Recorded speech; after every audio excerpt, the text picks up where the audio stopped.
politóloga peruana, pero que vive en Brasil y claro, con la que hemos entrevistado varias veces y obviamente conoce muy bien la política de ese país. Yasmin, gracias por haber aceptado nuevamente la invitación.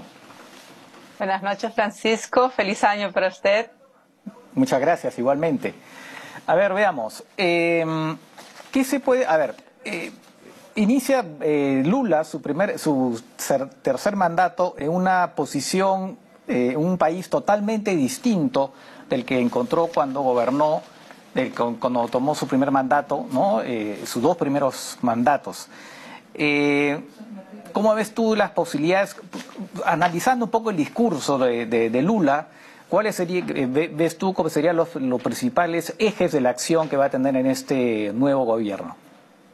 Ok, esa pregunta es muy interesante, Francisco. Realmente Lula está tratando de formar una estrategia, ¿no? Mejor dicho, ya ha hecho una estrategia, ¿no? Sobre todo de bastante diálogo con las diversas frentes que existen dentro del Congreso y sobre todo al haber hecho una alianza también con el presidente del Congreso y el presidente del Senado, ¿no? Entonces la idea específicamente aquí es recuperar la cuestión económica, que es uno de los factores sumamente importantes porque el país se ha quedado no vamos a decirlo en bancarrota, pero con un déficit muy grande de dinero, ¿no? Que esto imposibilitaría tal vez que se puedan realizar ciertos programas sociales, que es la principal propuesta del gobierno Lula, ¿no? Y también la cuestión entonces de llamar más gente que pueda hacer inversiones en el país, ¿no?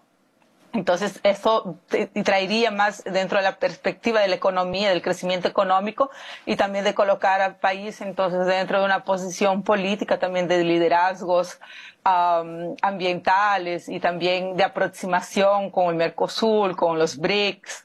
Entonces, esto posibilitaría con que el país entonces pueda seguir el camino de los proyectos de gobierno que Lula tenía, ¿no? Claro.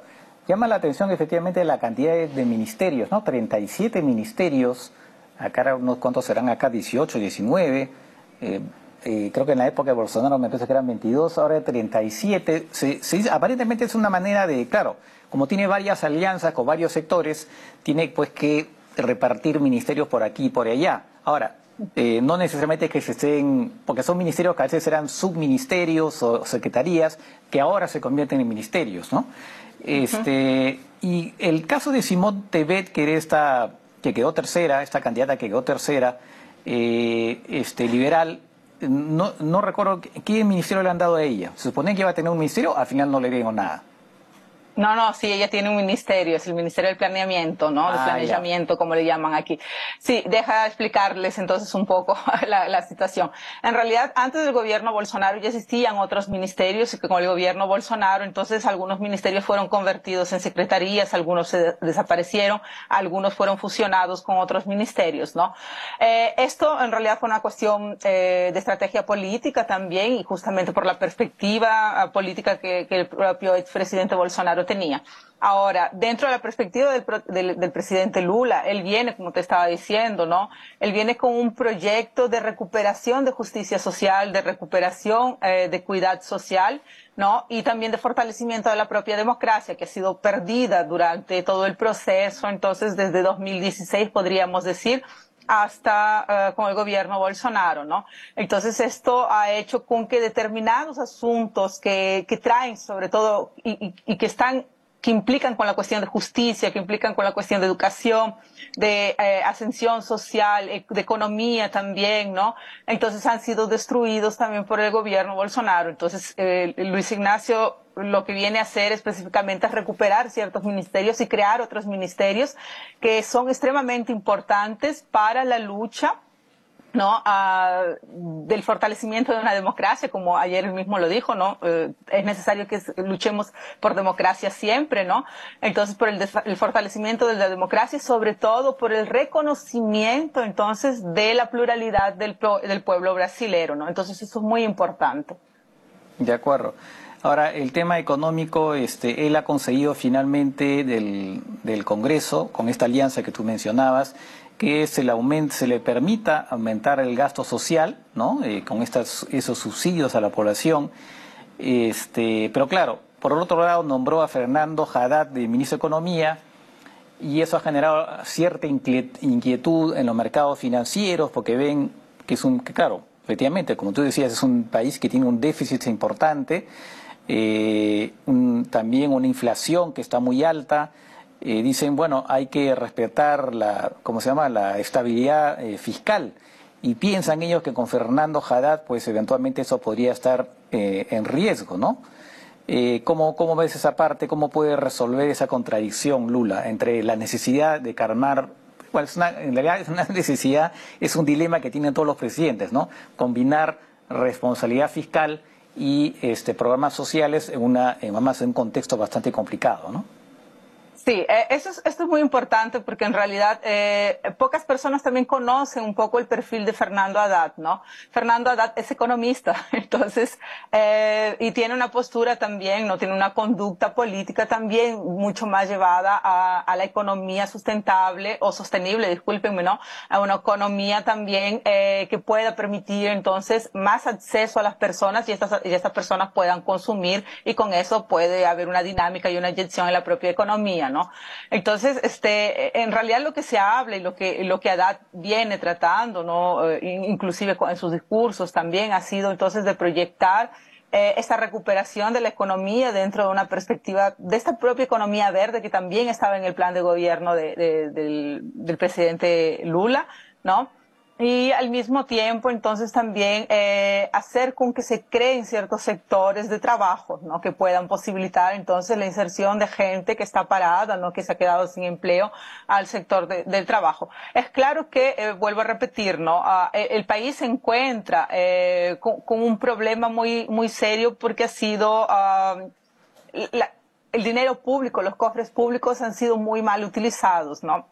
Entonces tenemos una serie de factores que han dejado al país con ese déficit económico. Pero la idea es que, como les había dicho anteriormente, ¿no? La idea es que con esta nueva postura, ¿no? que viene, con una postura de cambio, ¿no? y de un cambio así que está mucho más perfilado para el crecimiento económico, para la justicia social, para la propia perspectiva inclusive de cómo hacer el comercio también en el país, ¿no? Y sobre todo de recuperar viejas alianzas que habían sido perdidas, ¿no? Con el expresidente Bolsonaro. Entonces esto coloca sobre todo a quien invierte la inversión privada, entonces con buenos ojos, ¿no? Para poder volver a hacer inversiones en Brasil, ¿no? Y sobre todo para poder dialogar y para poder tener más relaciones comerciales con Brasil. Entonces ellos están, en este sentido, tanto Haddad como Lula están apostando en que esta recuperación de estas viejas alianzas, nuevas alianzas, ¿no? Y fortalecimiento entonces de la economía verde puedan generar más dinero, más recursos, y así entonces pueda aplicarse y hacer con que el país salga, ¿no? Un poco de esta situación en la cual se encuentra actualmente. Claro, efectivamente, Brasil un poco que había perdido terreno en el área internacional, ¿no? Y ahora, es verdad, Lula dijo que iba a conversar, bueno, con China, Estados Unidos, la Unión Europea, y ahí es muy importante, efectivamente, lo que tú mencionaste, el tema de Mercosur, ¿no? Que es una organización de integración que está enfrentando serios problemas ahora, divisiones internas, sobre todo por el lado de Uruguay, pero que además tiene que ver mucho también con el Tratado de Libre Comercio que ha quedado en el aire con la Unión Europea, ¿no? Que es muy importante, y que quedó en el aire en parte porque había desconfianza respecto de Bolsonaro, respecto de su política, respecto a la Amazonía, y en particular con el presidente de Francia, ¿no? Que por supuesto el presidente Macron ha saludado con mucho entusiasmo el ascenso de Lula, y ahí sí puede ser una oportunidad para Brasil, ¿no? Facilitar a través de una nueva, bueno, regresar a una política razonable en términos de Amazonía, facilitar que ese acuerdo de TLC pueda finalmente ratificarse, ¿no? Sí, sí, eso es súper importante. En realidad, es así, lo que está viendo el mundo, ¿no? Es el retorno entonces de un Brasil que es mucho más fácil de dialogar, ¿no? Un Brasil que tiene más conciencia, entonces inclusive se piensa en un Brasil, ¿no?, como un líder entonces de las cuestiones climáticas, que ese ha sido el papel que ha tenido durante durante los dos primeros gobiernos de Lula y después con Dilma, ¿no? Pero, y eso es muy importante porque muchas de las inversiones que Brasil tiene también se dan a través de estos proyectos de la propia Amazonía. Entonces, lo que hemos visto ayer, justamente después de que Lula dio su discurso, tanto para el Congreso y después para el pueblo brasilero, ¿no?, ha hecho con que mucha gente, sobre todo los líderes políticos que han estado ahí, se comprometan entonces a hacer inversiones justamente en los fondos para la Amazonía, ¿no? Y esto es muy importante porque, por ejemplo, se había perdido entonces credibilidad con respecto, sobre todo con Alemania, Noruega, ¿no?, que eran los principales los principales países que hacían inversión, ¿no? Hay un fondo, ¿no? Y sobre todo esto, claro, hay un fondo ahí que no estaba funcionando hace un año, me parece, ¿no? Sí, esto fue desarticulado por Ricardo Salles, que era el ministro del Medio Ambiente, ¿no? Sí. Entonces, pero también con esto, una cosa que tienen que entender es que esta articulación también del Fondo de la Amazonía, ¿no?, implica también en que haya un desarrollo y que haya mayor inversión también en ciencia y tecnología, que es uno también de los aspectos, ¿no?, en que ha sido desgastado por el gobierno Bolsonaro. Entonces, tú me dices, ¿no?, ¿por qué tantos ministerios, no? La idea de creación de estos ministerios o de recuperación de estos ministerios es que todos puedan trabajar de manera articulada. Entonces, uno te lleva a un determinado punto de articulación. Y muy interesante también es que estos ministerios, por ejemplo, muestran una pluralidad, no solamente una pluralidad étnica, no solamente una pluralidad de género, pero también una pluralidad de ideologías, ¿no? Es claro que sí, vamos a ver que existen estas alianzas políticas que han sido dadas, pero no son, pero digamos así, no son todos los ministerios principales, ¿no?, que son digamos así, la cara del PT que están con estas alianzas, ¿no? Como le dicen, las principales carpetas, los principales ministerios están con el PT y con la coligación que se formó contra el gobierno Bolsonaro, ¿no? Entonces, con otros partidos. Y esto posibilita, porque sí, lo que vamos a ver es que son personas que son mucho más ponderadas, personas que están mucho más abiertas al diálogo, entonces que permitiría, y esto trae también confianza para la inversión privada y para la inversión internacional, ¿no? Esto trae confianza porque ven que porque se ha formado específicamente un cuerpo ministerial que dialogue entre sí, que va a estar totalmente articulado y comprometido con las causas uno del otro. Entonces esto es sumamente importante, ¿no? Sí, uno de los temas complicados que él enfrenta también es que hay un grado de polarización muy grande. Finalmente, Bolsonaro tuvo una votación muy importante, mayor a la que se esperaba en un momento dado, y sus partidarios, por lo menos varios de sus partidarios, están en un estado casi de trance, si se quiere, han estado pidiendo golpe, por ahí alguien intentó cometer un atentado. Alguno por ahí vi en las redes que llamaba una guerra santa de ángeles contra demonios, cosas por el estilo. Bueno, y en ese contexto, uno de los decretos que él ha firmado es que reduce, me llamó la atención, ¿no?, la cantidad de armas que una persona puede tener en Brasil de 6 a 3, ¿no? No sabía que se podían tener 6 armas en Brasil, no es como en Estados Unidos, ¿no? Pero en todas maneras, bueno, en todo caso hay un contexto complicado que él va a tener también que ver cómo puede manejar eso desde la presidencia, ¿no? Sí, las revocatorias, sobre todo de medidas provisorias, de decretos dados por el gobierno Bolsonaro, que hieren derechos humanos, que hieren la propia preservación de la floresta amazónica, de la justicia social, de accesibilidad social, están siendo revocados, ¿no? Inclusive, esto es sumamente importante, ¿no? Porque, por ejemplo, cuando se permitió que haya más uso, ¿no?, más de armas, ¿no?, que se pueda comprar armas sin registros, ¿no?, porque esto es uno de los decretos que se dio durante el gobierno Bolsonaro. Esto también permitía entonces también que grupos de caza, ¿no?, de cacería vayan a los lugares entonces de preservación y pudiesen matar animales en extinción, ¿no? Que son muy caros también en el mercado negro y todo más, ¿no? Entonces con eso se intenta también frenar un poco. Una cosa que tenemos que entender, por ejemplo, se habla mucho, ¿no? De que la política de Lula es una política de pacificación, porque estás hablando también de estas fracturas que existen dentro, ¿no? Del propio gobierno, que existe dentro de la propia población, pero que yo pienso en este sentido que han sido un poco también desarticuladas y reducidas por el silencio del propio Bolsonaro y por la huida también, ¿no? Porque él no se quedó aquí en el país, ¿no? Entonces él fue para Estados Unidos, está en Estados Unidos, inclusive para evitar un eventual juicio contra él, ¿no?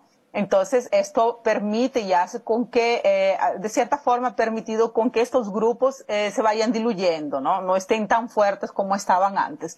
Entonces, esto también va a suceder dentro del Congreso. Son grupos que están fuertes, que estaban fuertes, pero con la partida del expresidente, entonces se van a mantener a merced de estas alianzas también, porque dentro del grupo de Lula, dentro de esta alianza, entonces que se ha formado con otros partidos, existen políticos muy bien articulados, muy buenos, que son muy buenos articuladores, ¿no?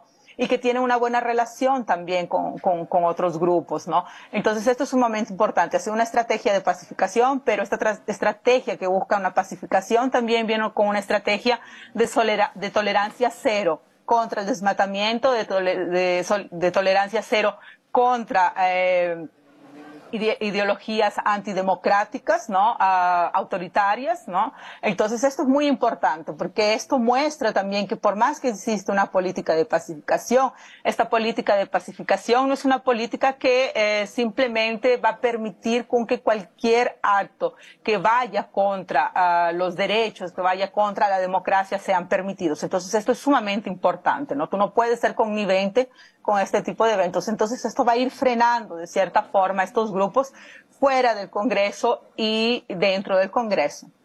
Y un tema interesante es que Bolsonaro tuvo una relación muy complicada con el Poder Judicial. Imagino que ahora eso también va a cambiar ahora con la presidencia de Lula, ¿no? Sí, en realidad ayer en la pos presidencial los representantes de los tres poderes quedaron a disposición, no estuvieron a disposición de siempre haber un diálogo, sobre todo por lo que está en juego, ¿no? Se vuelve a repetir constantemente la democracia, la unión del país, ¿no?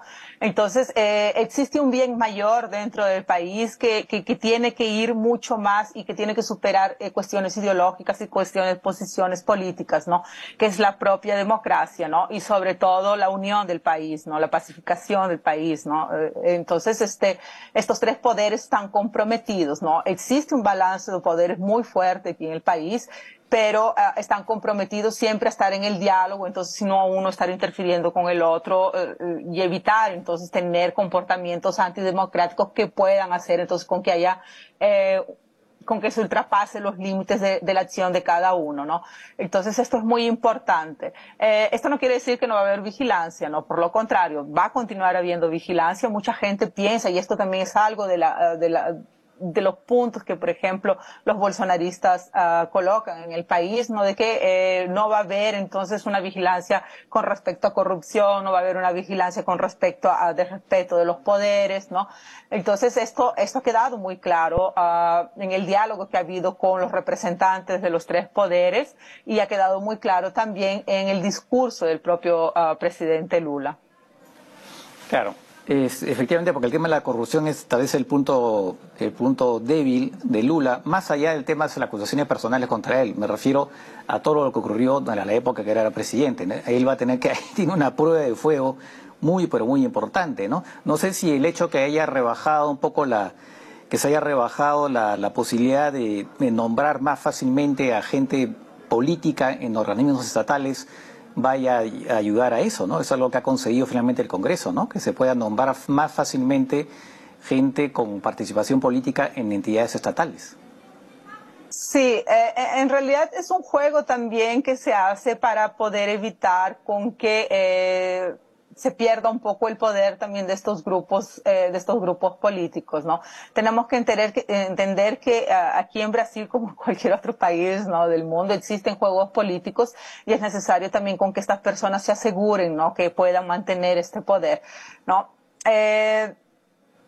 Solo que lo que entiendo aquí también, ¿no? Y por lo menos lo que se logra ver específicamente de toda esta formación política que se ha dado y sobre todo en la conformación de los ministerios, es de que, y aquí es algo que tiene que enfatizarse, ¿no? Durante el gobierno Bolsonaro la soberanía salió del pueblo, ¿no? O sea, se dejó de lado, ¿no? Se dio a entender que la soberanía entonces del poder político, la soberanía nacional, no pertenecía más al pueblo, sino pertenecía entonces a un enviado de Dios como él se colocaba, ¿no? Con el gobierno Lula y sobre todo con la abertura entonces de ciertos ministerios donde vemos gente que no tiene ningún tipo de vínculo político, son activistas políticos pero no hacen parte de ningún partido, ¿no? Entonces esto coloca también en una situación de que hay un retorno entonces de la soberanía para el pueblo, ¿no? O sea, del pueblo soberano. Y eso también ha quedado muy claro ayer cuando hubo la ceremonia entonces de subida, aquí le dicen de rampa, ¿no? De la rampa presidencial, cuando Lula vino acompañado del pueblo, de representantes del pueblo. Y entonces esto ha sido muy icónico, ¿no? Porque está mostrando específicamente que el poder entonces está siendo devuelto al pueblo. Entonces que la democracia está siendo devuelta al pueblo. Entonces esta carga, ¿no? Con una simbología política muy fuerte, ¿no? Y que puede frenar también determinadas pretensiones de grupos políticos en cuestiones de poder asegurarse, entonces, y poderes determinados, ¿no? De acuerdo.